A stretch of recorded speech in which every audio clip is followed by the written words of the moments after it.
Bienvenidos a esta edición especial ya en 2019. Nos proponemos a conocer un poco mejor la Orquesta Sinfónica Ciudad de Elche. El trabajo que desarrollan cumplen 30 años en esta temporada y también a su director, que nos acompaña hoy, su director desde hace ya 2 temporadas y media, Minea Inac. ¿Qué tal? Bienvenido. Hola, muy buenos días. Muchas gracias por la invitación y por el interés mostrado hacia la orquesta. Claro que sí, la música, la orquesta, la música clásica es un reducto de paz o un lugar de arte maravilloso que tenemos aquí en Elche, que cumple 30 años. Además, lleva usted dirigiéndola 2 temporadas y pico, pero cumple 30 años y bueno, los cumple muy consolidada dentro de lo que es la programación en el Gran Teatro. Pero desde mi punto de vista, yo creo que la música clásica sigue siendo un poco considerada solo para élites o para personas muy entendidas. Yo no lo entiendo así y bueno, pues en muchas entrevistas que hemos mantenido así lo hemos explicado muchas veces. Yo creo que a nadie que pase por un lugar y vea a un grupo de músicos interpretar alguna partitura pasa desapercibido, enseguida se quedan mirando, se quedan escuchando un rato. Pero bueno, vamos a conocer un poquito mejor la orquesta de Elche y también a su director. Nació usted en Rumanía, Sí. Se ha formado en distintos países. Sí. ¿De dónde viene su interés por la música? A ver. Bueno, en mi familia ha habido personas que han estudiado música a lo largo del tiempo. Mi padre también estudió violín de pequeño, mi madre un poco de piano. Entonces, bueno, estudiar música empezó un poco como un juego y luego a partir de los 9-10 años pues nos decidimos ir más en serio. Bueno, yo estudiaba piano, he estudiado piano desde los 7 años en un colegio especial de música que es compaginando las asignaturas de música y las asignaturas normales de cualquier otro colegio. Y la verdad es que el sistema tengo que reconocer que es un poco mejor, está un poco mejor organizado que aquí, en el sentido de que el niño no tiene que ir a 2 sitios distintos cuando está estudiando música. O sea, teníamos en el mismo edificio el conservatorio, por así decirlo, como se llama aquí, para que la gente lo entienda, y el colegio normal. Entonces, las asignaturas teóricas de música y las asignaturas prácticas de las clases de piano, por así decirlo, pues nada más salir del aula donde dábamos lengua, matemáticas y todo lo demás, pues en el mismo edificio teníamos el aula de piano, teníamos el solfeo y todo lo demás. O sea, las asignaturas teóricas de la música estaban prácticamente mezcladas con las demás asignaturas de tal manera que nosotros no teníamos que hacer ningún esfuerzo, ni los padres tampoco, llevarnos por la tarde al conservatorio, traernos del conservatorio como pasa aquí, ¿no? Y que al final, cuando llegas a una cierta edad que coincide con la época más dura de los estudios, ¿no? El bachillerato y el final del conservatorio, del grado medio del conservatorio, pues hay mucha gente que se apura y que deja la música porque lo ve imposible seguir por los horarios tan disparatados que requiere el estudio de la música y el colegio a la vez. Luego profundizaremos en el sistema de enseñanza de la música que tenemos aquí en España, pero vamos a ver un vídeo para introducir un poco a la orquesta y al director, y a Minea Inac. Minea Inac nació en Craiova, en Rumanía, en 1980. En 2004 se gradúa con las máximas calificaciones en dirección de orquesta y composición en la Universidad Nacional de Música de Bucarest. Poco después, realiza el máster en dirección de orquesta con uno de los mejores directores rumanos más relevantes, Horia Andreescu. Se irá ligado a los estudios musicales gracias a una beca otorgada por la Universidad de Música y Bellas Artes de Viena. En 2005 se convierte en el director titular y artístico de la Orquesta Filarmónica de la Universidad de Alicante. En 2009 compatibiliza el cargo con el de director asociado de la Orquesta Sinfónica Nacional de la República Dominicana. Desde el año 2010 trabaja como asistente para orquestas como la Filarmónica de Berlín o de Múnich. En este mismo año recibe el premio especial de la Filarmónica de Toscanini del concurso internacional de dirección de orquesta celebrado en Parma, Italia. Ya en la temporada 2016-2017 se convierte en el director titular de la Orquesta Sinfónica Ciudad de Elche. Al frente de la OSCE está realizando diferentes actuaciones como la de Año Nuevo, uno de los actos más esperados por los ilicitanos. Numerosos países han acogido el talento de Ignat, que ha ido creciendo con el paso de los años, el aprendizaje y el contacto con directores de gran valor. Hoy, en edición especial, hablamos con Minia Ignat, director de la Orquesta Sinfónica Ciudad de Elche.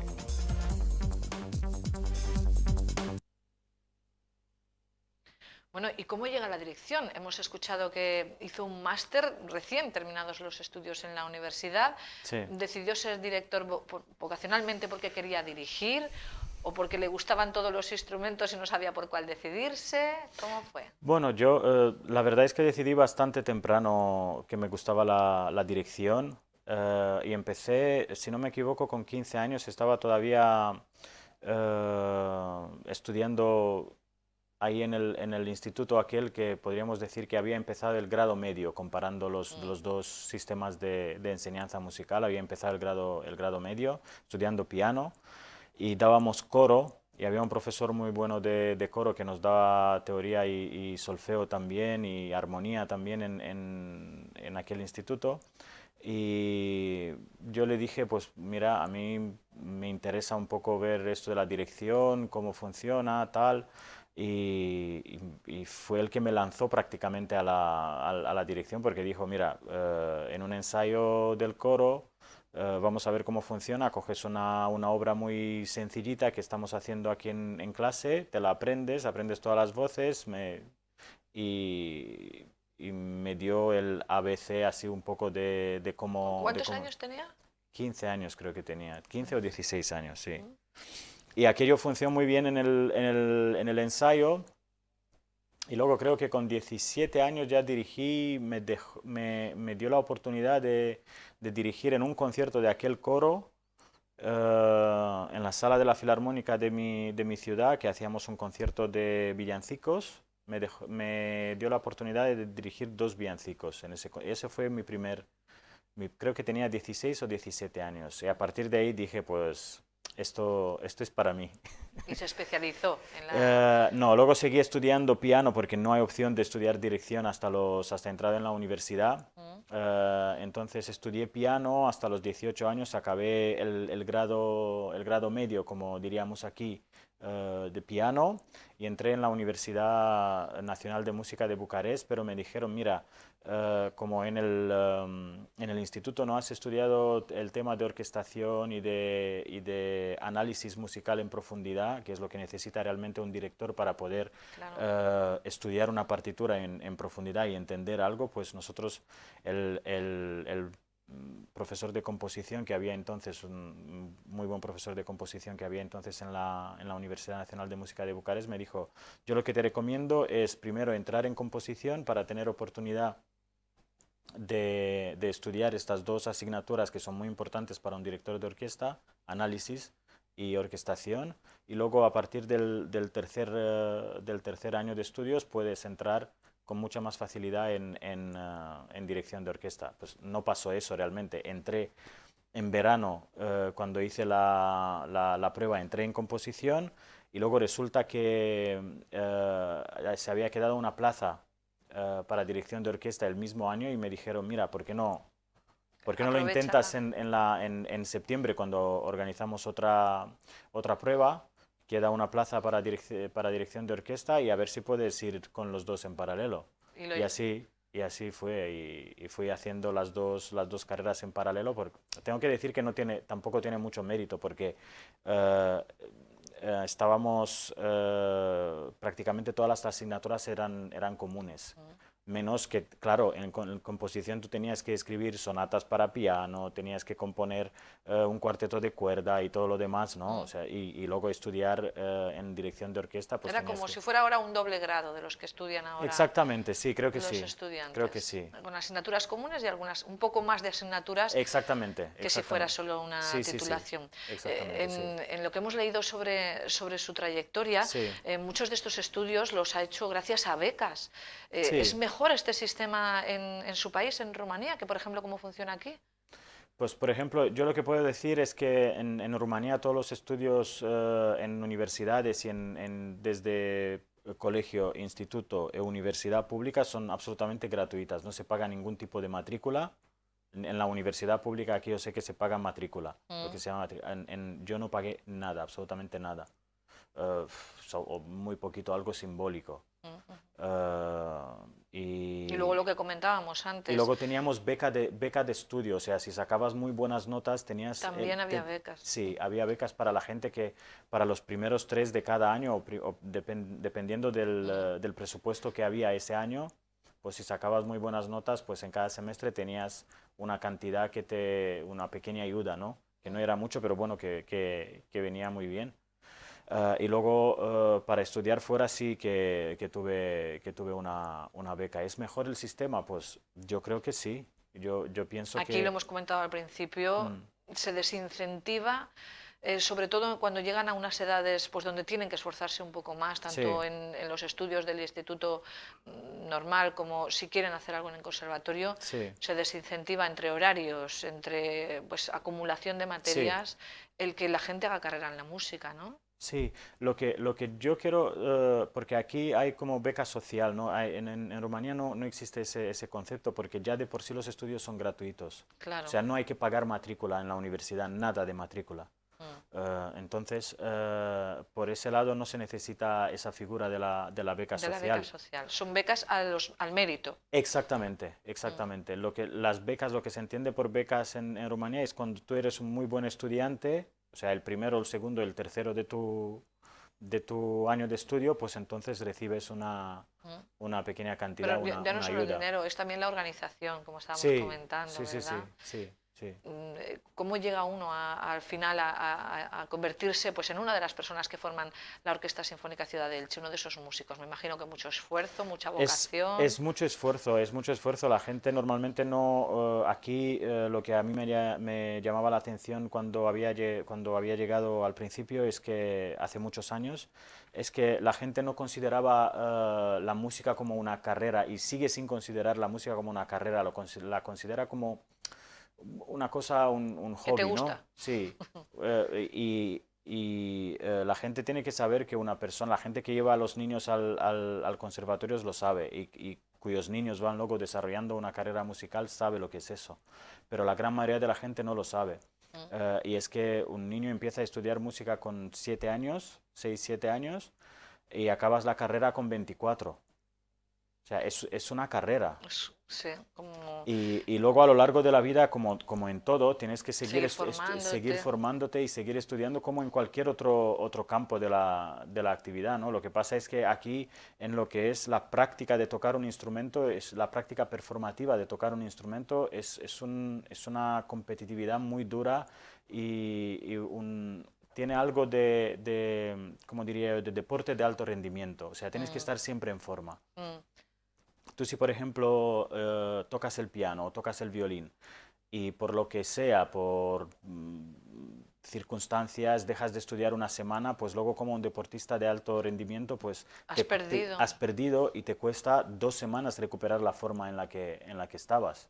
Entonces... Eso no le pasa a un periodista, por ejemplo, que puede estar una semana de vacaciones o de baja y no hacer nada. Bueno, supongo. Pierdes a lo mejor la actualidad, pero sí que es verdad que sí, pero es una parte muy deportiva de mover rapidito los dedos, de coordinación de esto con esto, y de concentración también. La concentración se entrena también. Luego vamos a ver unas imágenes de un violinista que actuó con la Orquesta Sinfónica Ciudad de Elche y lo que decía de las manos, bueno, es maravilloso verlos y al haber escuchado ahora esto que comentaba, bueno, pues la precisión, eso no es solo, Sí, es un no solo un entrenamiento. talento, podríamos decir, mental, sino la parte física es muy, muy Sí, importante. es un entrenamiento muy duro. Tú para que te salga un pasaje difícil, por ejemplo, pues tienes que estudiarlo despacio, menos despacio, con todo tipo de formas de estudiarlo para que alcances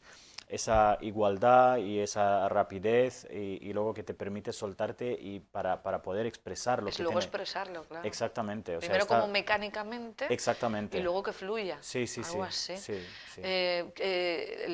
La Orquesta Sinfónica Ciudad de Elche es una orquesta profesional.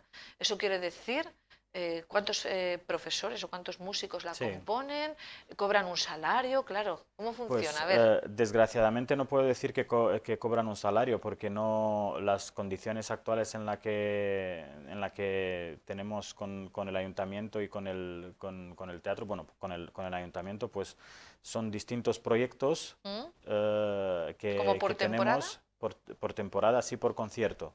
¿Mm?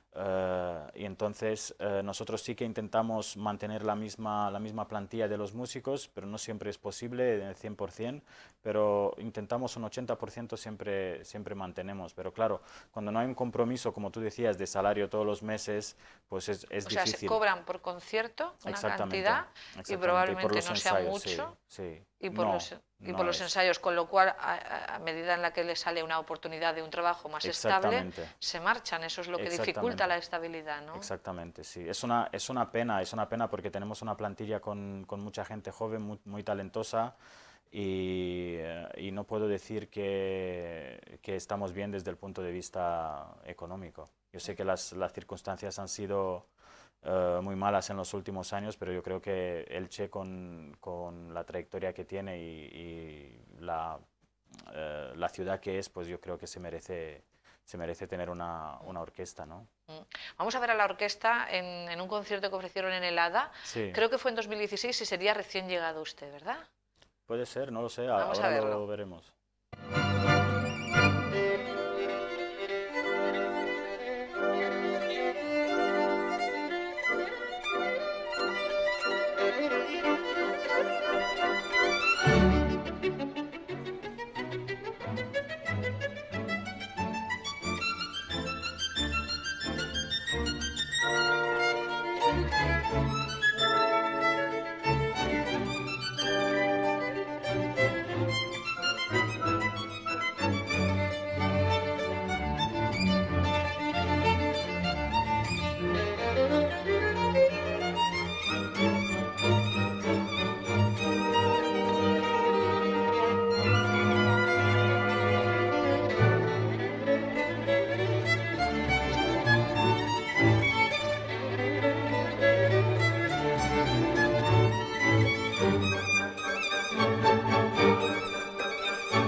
Es de 2018, creía yo que era de 2016, es de Sí, 2018 es este concierto. ¿Tocan con frecuencia en el ADA?